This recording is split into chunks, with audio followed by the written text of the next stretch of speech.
ಹೋದ, ಬೆಂಕಿ ಹಚ್ಚಕ್ಕೆ ಹೋದ, ನನ್ನ ಮೇಲೆ ಇವತ್ತು ಕೆಂಡ ಕಾರಿದ್ದೀರಿ, ನನಗೇನು ಬೇಸರ ಇಲ್ಲ. ದಯವಿಟ್ಟು ನಿಮ್ಮ ಹಿರಿಯ ಶಾಸಕರ ಹೇಳಿಕೆ ನಾನು ಗಮನಿಸಿದ್ದೇನೆ. ಇವತ್ತು ಯಶವಂತರಾವ್ ಗೌಡ ಪಾಟೀಲ್ರವರು ಕಬ್ಬು ಬೆಳೆಗಾರರು ಹೋರಾಟ ನಡೀತಾ ಇದ್ದಾರೆ, ಹೋರಾಟಗಾರರೆಲ್ಲ ಅಂತ ಹೇಳ್ತಿದ್ದಾರೆ. ನಾಚಿಕೆ ಆಗಬೇಕು.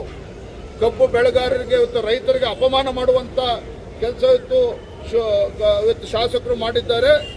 ತತ್ಕ್ಷಣ ಕಬ್ಬು ಬೆಳೆಗಾರರ ಕ್ಷಮೆನ ಯಾಚಿಸಬೇಕು ಅಂತೇಳಿ ಗೌರವಾನ್ವಿತ ಶಾಸಕರನ್ನು ಆಗ್ರಹಪಡಿಸ್ತೇನೆ.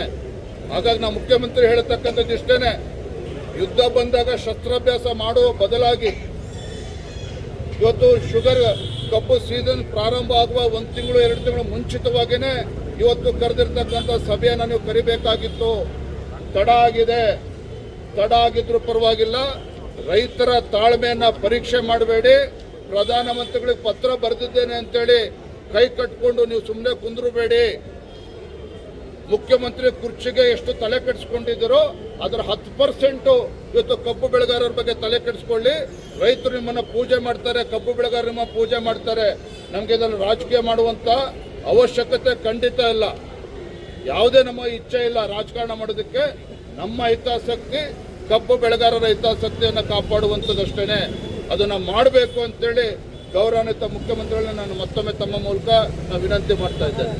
ಸರ್, ಸಕ್ಕರೆ ಕಾರ್ಖಾನೆ ಮಾಲೀಕರಲ್ಲಿ ಬಹುಪಾಲು ಬಿಜೆಪಿಯ ಶಾಸಕರುಗಳು, ಮಾಜಿ ಸಚಿವರುಗಳಿದ್ದಾರೆ.